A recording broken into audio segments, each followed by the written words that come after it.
Hi everybody, and welcome to our new weekly program, Not Impossible. I am Ziyad Mahmoud, will be your host for this exciting and entertaining program. Let me start by briefing you on what this episode is all about. As we all know, life is full of challenges. However, only a few of us can defeat these challenges and overcome obstacles. So in this episode, we will talk more and more about our guest.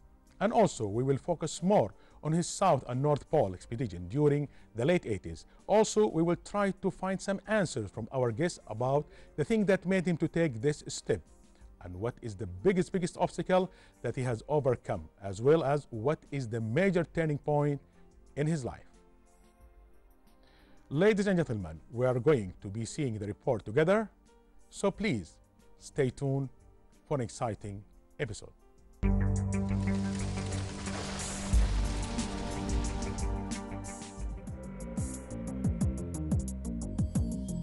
When they fall apart, to the memory concern of pollution definitely shines the name of Dr. ابراهيم, who is considered to be the first Saudi went and climbed to South and North Pole. Dr. عالم, like everyone, is the result and a mixture of what he saw and lived in his life. But differently to many other people, the thousands of people he spoke with and the hundreds of cultures he met are so precious to him that he can respect them all. All appreciation and treasuring every good thing in new people, ideas, language, and traditions. He's also an example of good education and respect for everyone.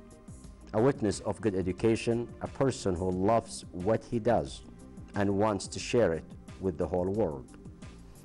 Dr. عالم, a man of great love and passion for our planet and our life on this earth. He is a leading scientist and outspoken advocate of our shared responsibility for planet Earth and future generations. In all his actions, he is guided by his strong belief in God the Almighty, portraying Islam as a religion of tolerance and mutual respect, living an example that convinces non-Muslims to embrace Islam.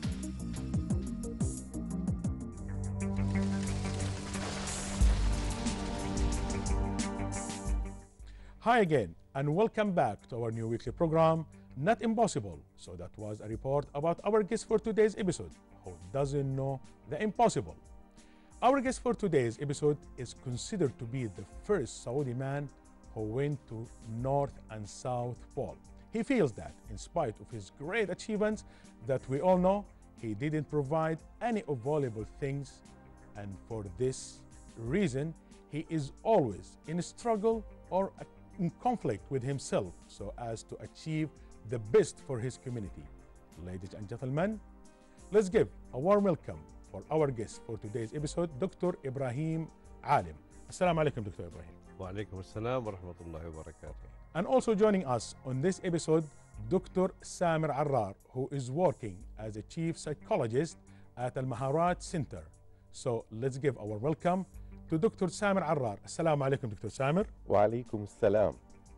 Dr. ابراهيم عالم, how did the idea of this journey come up? The idea of the journey coincides with my view of the planet Earth. Okay. It's the ship that we are all living in, and we're living in a cabinet called Saudi Arabia. All right. So all countries are cabinet. The objective of this expedition was basically to show international unity, regardless of who you are, where you come from, what's your color, and what are your beliefs. Mm-hmm. This is number one. And the other one is to utilize science to serve humanity. And we did some environmental research which has been published in Marine Pollution Bulletin in the 1990s. Okay. And we collected a lot of samples, plus the public awareness all over the globe through lectures, through TVs, and through this program, of course. All right, okay. Okay, can you please describe the journey in detail? Of course. That was in late 80s, right? That was 1899 and 1988. 89. 1989. Okay. 1989. Sure. And we arrived at South Pole, by the way, on the 12th of January 1990. and the North Pole was on the 8th of August 1990. So Okay. the same year we had both side or top and bottom of the I planet. see. Okay. I was there. All right. Okay, Dr. Samer Arrar, what do people need in general to fulfill their dream? Of course, whenever you have a dream Right. and you want to make this dream come true, first you have to have a faith, Okay. yes, in your dream. And having a faith means three things. The first thing is to believe in what you have. What you have means your strengths, your gifts, your talents, your skills, your knowledge. So you have to realize, you have to be aware You have about to. these elements. About Okay, this. first, yeah, you have to be aware of what you have, Okay. and you are certain about what you have. You know, the doubt should not come to your mind about, you know, the strengths that you have. Right. So you can utilize what you have in what you want. So this is the first thing. The second thing, you have to believe in what you are going to do, the goal you are going to achieve. Like desire. Well, maybe you have some kind of vision or an idea Okay. that you think you are capable of Doing this. doing this. Right. So, you know, the goal or this dream actually must be of great value. Like with Dr. Ibrahim, you know, he had a dream about making good contribution to the world. So he was very dedicated to that, okay? And also he was very, you know, appreciating to such goal that he will have a good impact on the environment. I see. You see, this is the second thing. The third thing is you have to believe in the unique relevance between what you have and what you are going. You are the right person for this task. Exactly. Yes. Yes. So if we add up these three factors, it will create the face Very good. that you need to actualize your dream.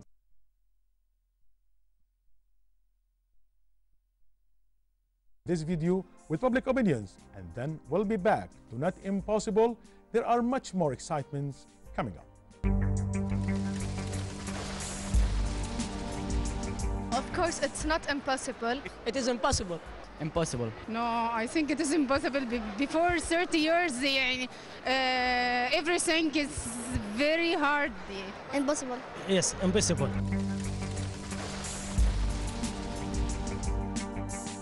Okay, by the way, how did you get nominated for this journey? Well, this journey, I was nominated through the Research Institute of King Fahd Okay. of Petroleum and University. And it coincided with my objectives in life. And that's basically believing that this planet is a ship that countries are only cabinet in. Right. And Saudi Arabia is one of the cabinet. And I am citizen of Saudi Arabia and citizen of the globe. And to survive, we have to think of all the citizens of the ship. So this is a dream that brings people together of different background, different beliefs, different color, different everything. We were 7 countries from all over the world. Right. And the kingdom was representing the Arab and the Muslim world. When I was approached by the director of the Research Institute, Dr. Abdullah Dabbagh, I was almost flattered and so happy and agreeing instantly. And I guess he chose me because no one is as crazy as me to agree to go to that Did you expect it? expedition. No, I knew it was just a surprise of life. Okay. And we went through a lot of reading before going there, a lot of training, and a lot of psychological and physical challenges. Just to give you an example, when I left, my weight was 84 kilos. When I came 84 back, kilos. 84 kilos. When I came back, it was 62. And it was healthier then than the 84 kilos. Okay, Dr. Ibrahim, what made you decide to take this step? Well, definitely it was a dream coming true. Okay. And as the doctor mentioned earlier, it's what you have and what you want to have with what you have. in my simple view. I didn't know much about, I come from a hot country, from the desert. Right. And it's quite different in all aspects. So I have to do a lot of reading in the library about the risk, about Antarctica, what it is, and so on. And then we had to go through an exhausting, very serious training for physical fitness, number one, and number two, for alpine skiing and cross-country skiing. I'm sure Western people know the difference between the two, because we would be facing both of them. And if you wouldn't believe, we would know about survival on ice, how to survive on ice, how to survive in a ship. There was part in the ship, there was part in the aeroplane, which was the first landing on a DC-6 on blue ice. You have to learn about your clothes. It was layer. And what kind of activity you are doing to wear what kind of clothes. You have to know about the risk that you could be facing, and that could be fatal, by the way. You know, if you have a crevasse or with the wind that would go like 300 kilometers, as reported in the French station, or the low temperature as minus 80 degrees, as reported in Vostok, the Russian station. These are documented cases. I didn't expect it, but it's possible. So in that regard, you know you are going to high risk. Right. But you have to do every single step very seriously. I see. Just like an airplane taking off, the pilot have to be careful, operation and so on. And we had people who didn't care, and they end up with a frostbite and lost their organs, actually the toes of the foot. I see, I see. So you have to be very, very dedicated, very careful, very serious, no jokes. I see. It's survival and it's accomplishment. I see. Okay, let me ask you this question, Dr. Ibrahim. What have attracted your attention when you just arrived there, to South and North part? Well, it's first thing that attracted your attention. Oh yes, it was quite nice. Number one, I was lucky to get down the first on the snow. And that was when I felt the snow, it looks like my country with a white color instead of the golden color. Right. And I was feeling I was standing on the biggest ice cube on the planet. Honest to God, this was my feeling. Okay. And number two, when we had the blizzard, I usually in Dhahran when I was a student, I enjoyed the sun hitting my face just to feel the difference. And the blizzard was similar, and the snow was getting in my eyes, but it was so nice. Completely different now. It melts, it doesn't hurt. Yeah, the big difference was it melts in the ice, Right. but sand will stay in the ice, and it's not painful, it was quite pleasant. So that was just a fascinating feeling. And I can talk for hours and for days about the beauty of the experience. I see. Okay, back to you, Dr. Samir Arrar. How, from your point of view, how did Dr. Alim achieve his goal or achieve his dream? Let's put it this way. Well, clearly he had the good and the strong intention to accomplish this big goal. And when we talk about intention setting, we're talking about two elements. The first element is visualizing your dream. Okay, this is very important. This is number one, you know, in setting. Like to picture your dream. Exactly. Okay. And this first step or first component of your intention can be translated into what? Into a long... Actions? No, to view a long-term goal. Okay. So we are here turning the dream into a long-term goal and then breaking down this long-term goal into doable, workable, and manageable objectives. So these objectives can be done like step by step down the road to accomplish the general and big goal. So apparently he was prepared to face the stages of this big challenge. I see, okay. He knows that on the road there are obstacles, there are challenges, there are, you know, tools that they need to utilize in order to do these things. So visualization is the first part of intention. Another part of intention is the motivation. Okay. Motivation contribute to this behavior by giving the energy that, you know, intensify the behavior and providing the behavior with direction. So here we have the vision, we have the energy, and then we have the direction for the behavior. We know where we're going to or we're heading to. So all together make us certain and committed to follow through on the track. I see. Okay. This question came to my mind, Dr. Samer. Just tell me, please, briefly, how, in general, how to overcome the disappointments in life? Okay. In general. Well, first, the way you perceive disappointment plays a big role. Okay. Okay. If you are a good believer in Allah and that Allah is testing your patience, then you will take this into a positive. Exactly. See, the reason I ask this question because sometimes people live like in W, up and down, you see? Yes. And sometimes you have a dream, and like you said, you visualize this dream, and suddenly you have something that can push you down. So that's why I ask you this question, because we need something to push people, like something like believing in God. You have to believe in yourself. You have to believe that if someone else, and I think you agree with me, and Dr. Ibrahim, if someone else can do something, then of course you can do it. I mean, it's the basic things.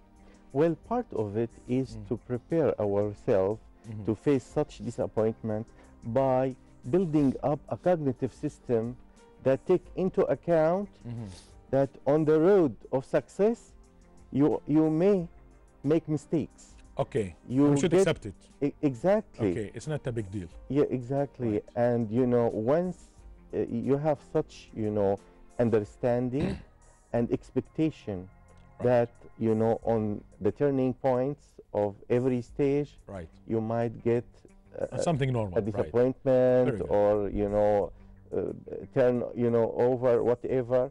So you are prepared to, you know, You have to be well prepared for this. well prepared Of course, it's and something retry normal. again Exactly. and benefit from your mistakes. Exactly. Okay, Dr. Ibrahim, what was your biggest obstacle that you had to overcome during journey and also in life in general?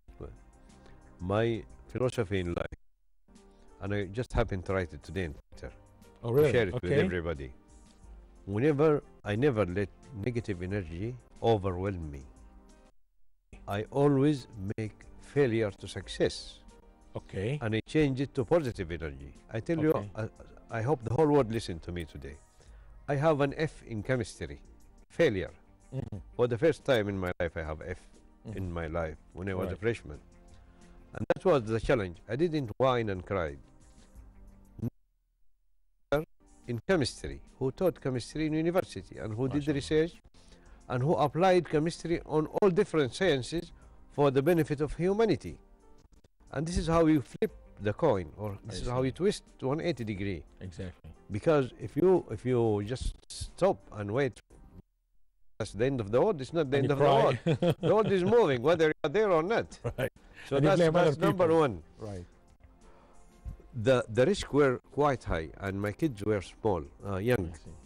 And the only worry I had then is the psychological overcoming this.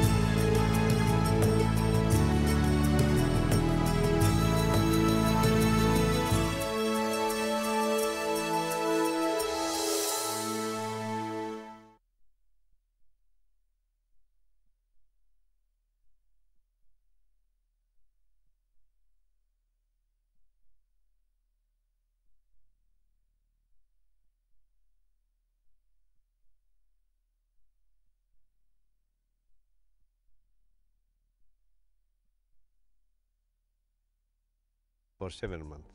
And it's a good lesson, by the way, to be away for 7 months. I'll tell you at the end. Number two, what kind of risk you are going to. I'm not a hero, but I swear, honest to God, I could have lost my life 3 times. Oh, really? And each time didn't make me, once it's coming, okay, it's coming. Yeah. What could be? What can I do? Okay, and number three, you have to fit yourself physically and Right. mentally to face the difficulties that you will be living. Right. The maximum torture was being away from my family. And some worries came to my 3 kids then. And how I overcome it, with some kind of my beliefs, and I'm sure everybody has his beliefs to do it. We had risk in the airplane to lose. We could have lost our life. And Mesner was with us, who was a very famous mountain climber, and he was worried. And even I can mention names of people who were, and everybody was worried. And even some, when they back up, I didn't back up because I didn't want the media to make an issue of our part of the world that they ran away. So it was either death or make it, and we can make it too. Right. And number 3 was dealing with situation of what you learned theoretically. We had the theoretical. I see. We had the training, and then now you are there. I see. And it taught me something very nice, by the way. Right. You discover yourself. Right. When you are in tough situations. Exactly, yes. You discover yourself. This is number 1. And number 2, you know the value of life. You know the value of how everything. to value life, right. And you know how beautiful this planet. Exactly. How different you are in a place like you are in another planet. Right. But yet you are on the same planet. But you appreciate other things, right. You appreciate I appreciate everything. Even the ugly I look for the beauty in. Very good. So that's a philosophy of life. Exactly, yeah. Just to be successful, to be positive. Always, never look back, even if you are successful. Look forward. And I have dreams for the future too. Okay. Let me ask you this question in briefly, please. Tell us about your returning back. When you just returned back from this trip. Yes. Yeah. How was it? Many surprises. First of all, it was all day. Okay. And you feel time has stopped because the sun was just almost in the same place. And when we started to see darkness, it was something we missed a long time ago. And it was very funny to see the sunset and sunrise in 15 minutes in the south and not east or west. Right. Then we met the first human creature, I mean, which was a kangaroo in Australia. Right. And when we saw the lights of the city, because they've been a long time, it was artificial and different. Right. And the most amazing, when I came home, I looked at my kids. I accomplished something, but they grew up this much. And that was a missing part in my life. Ah, okay. Which I miss. So I hope people, when they have people who work for them and they leave their families away, they consider these people are sacrificing part of their family life. I see. For living somewhere else in the world, which is full of immigrants and people who are working outside. I see. Okay, what was your major turning point in life? I had too many turning points. I know that. One after one. But life is never stagnant. This planet was never the same a million years ago. It will never be the same in the future. Right. And this is the way things are. You know, the planet is every year, the planet Earth is slower by 1 second. So if you count the number of seconds per year, you know when the planet will stop. You know, just theoretically speaking. Right. So I feel the sky is the limit. Ziad, the sky is the limit. You set your sky. It could be down there, or it could be infinity. I don't know if I'm making sense, but I'm talking myself. Right. Okay. Honest to God, I'm talking to myself. Okay. What I believe in my heart. Okay. All right. Okay. Okay. Back to you, Dr. Samer. How can we benefit the society from these kind of lessons? For example, today we have a lesson from Dr. ابراهيم عالم. How can we benefit the schools, community, clubs, private sectors, really government sectors in general? Well, clearly he had a great experience, not only utilizing his very good knowledge about science, but also his experiment in the field. When he just mentioned that when he reached there and he faced a different kind of world over there, you know, all those moments he can re-describe again to the new generation, to the students, to everybody who is interested in gaining knowledge and getting the lesson about how to protect the human life. So you think the school should be aware about this kind of lessons, right? Yes. It will give them like a push, motivation, exactly. incentive. It's going to be a big asset. Really, huh? Yes, for the educational curriculum and the system that this Dr. Ibrahim experience should be taught Right. to students in different stages Yes. to learn that the value of gaining knowledge and the value of protecting our life. I see. Okay. So it's very beneficial that we translate this experience into, you know, information, you know, that is provided for those people And who are also growing up. the concept, Dr. Ibrahim and Dr. Sami, the concept of nothing is impossible in this life. I think the only thing impossible is when you decide. It's something when it comes from your brain that I cannot do this. But I think everything is possible in this life. Yes. Okay, Dr. Ibrahim, what is in your plan in the future? I'm sure you have many things in your agenda, right? My future plan, I know the result I'll not see. Okay. But we have the seed. It's a call for the whole cities of the world for a marathon All right. to make the planet Earth not only the blue planet, but the green blue planet. All right. And I hope all the cities will be in a green status You environmentally. think it is possible to have this? If everybody set the target and set the date and has a plan, which we are Okay. working at, All right. it's a okay. voluntary plan, and we have Okay. many people all over the world, and I hope the prominent man who's under patronage will be supporting us. It will be a call to the whole world to do it, setting a date I for see. being a green city, I see. and there will be activity every year to keep it alive.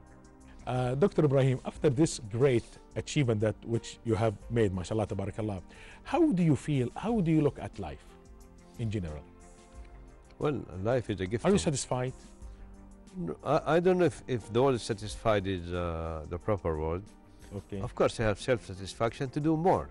Not satisfied Okay. what I did. very good. This is what I'm. What But you makes still me have this satisfied. conflict. Of course, it's with an yourself. urge. It's an ambition. What is next? What is next? What's next? Yeah. Right. I never look back. I had so Right. many things in my life. Mm. Yes, I remember what I did, but I'm not going to sit with it. I'm going to look for the future, what I can do more in the rest of my life. And my target now is to make the cities of the world Very good. green cities, Very good. with the idea of a green blue planet, I see. which we call for anyway. Okay, Dr. Samer, since you work in the field of self-development, what the strength point of Dr. Ibrahim Alim are? Well, he has many good strengths actually Mashallah, in his personality. Okay. We can mention some, you know, and we can also give, you know, additional information on that. The first thing about his personality is the perseverance Mhm. and being patient with achieving his goal.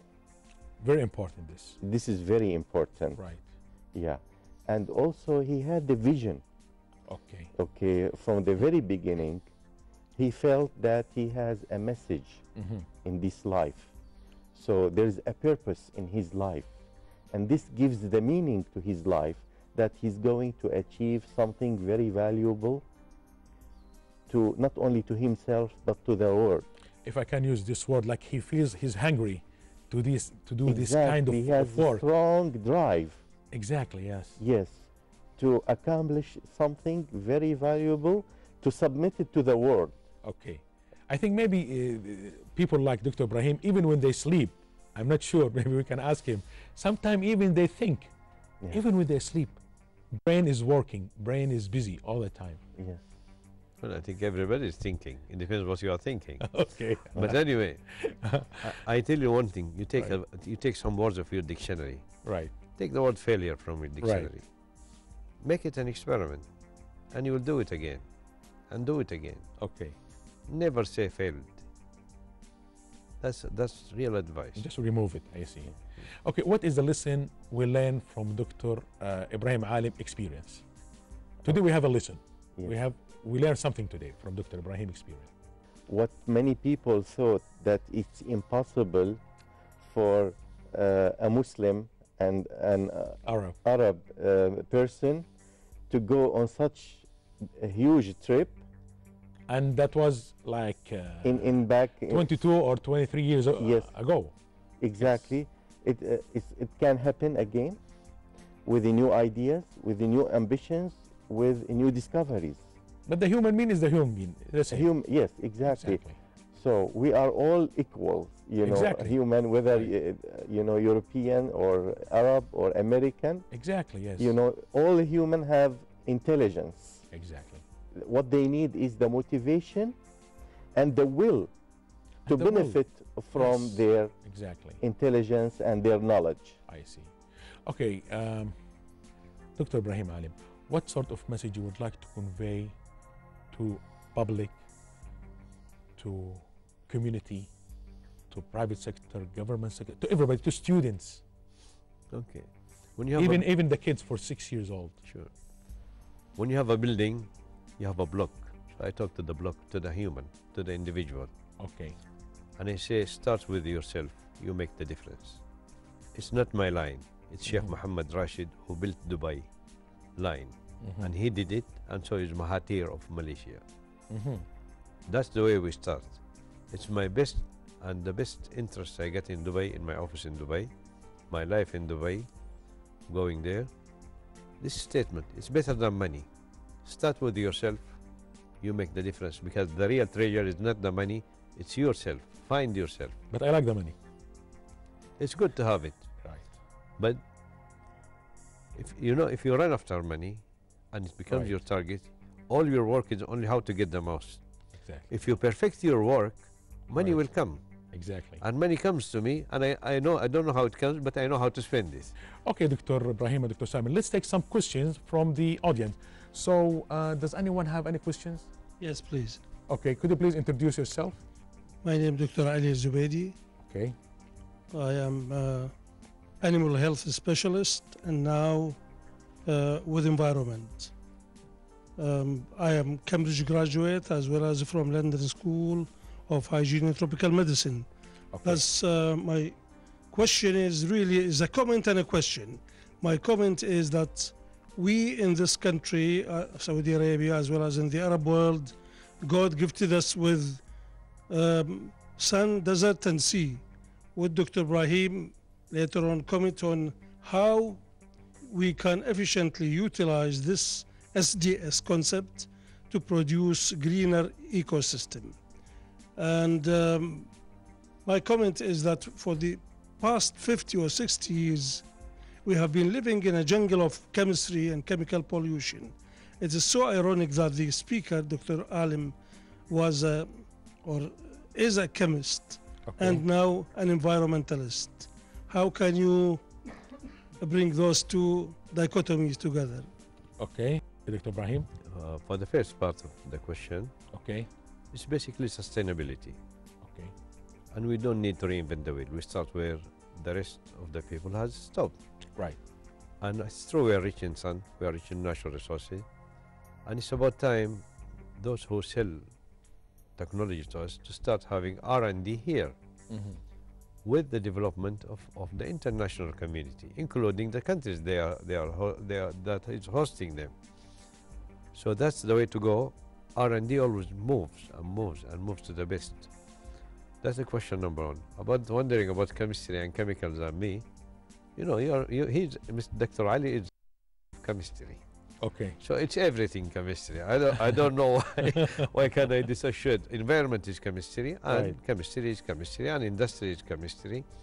And basically, by the way, my specialty is give me any sample, I tell you what it is and how much of each thing it has. I can do it in peace, I can do it in non-peace. And I hope I never be in non-peace. I'm a peaceful man. Okay, does anyone have any other questions? Yes. Okay. I am engineer Ibrahim Mustafa, IT and IS consultant. I have one question for Dr. Ibrahim. I should be grateful if you comment on air quality, as we are living in a polluted environment. Air quality. Okay. Well, our relation with the environment is 240 kilograms. Everybody has inside and outside of his body daily 240 kilograms. 180 cubic meter of air. Okay. And about, which is 230, 208 kilograms of water and food. Now, if that amount is coming in and it's 1 part per million contaminated or polluted, and only one tenth of the part per million stay in my body, in 10 days I'll have 1 part per million of contaminant in my body. I see, okay. If you think about it, 100 days, it means 10 parts per million. So, and we live inside, I mean indoor, 95% of our time, especially in hot countries. It's either in the house or the car or in the office.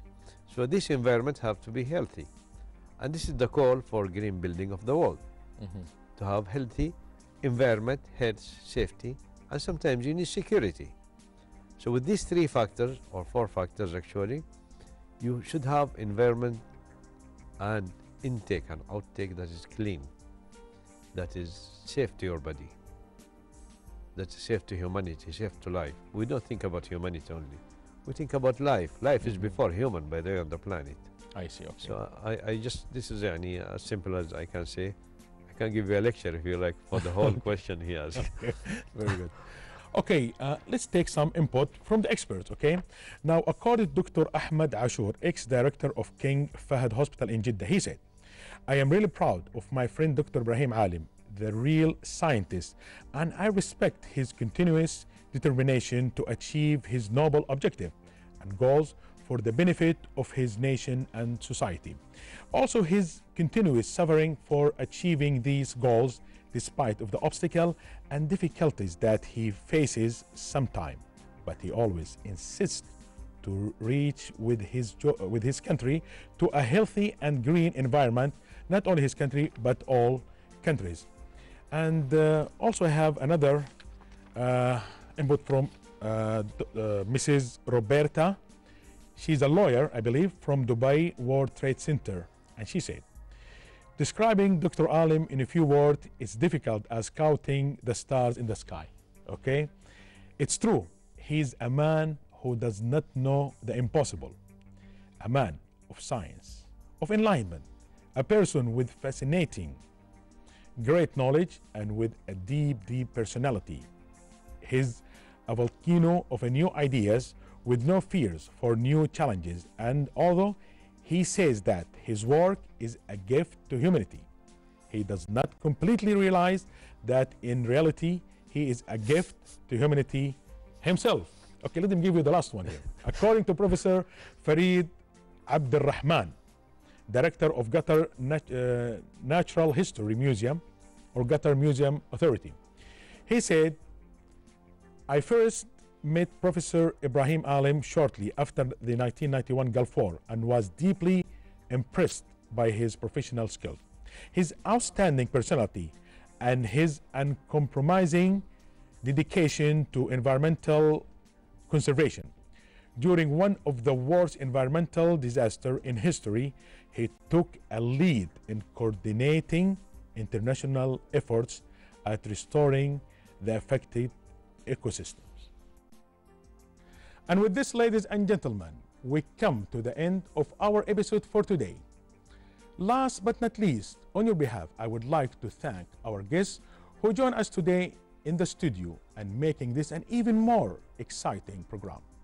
Let's give a big hand to everyone in the studio, including our brilliant director, Amina Abdelkarim, and the crew who are providing an amazing support to make this an enjoyable program.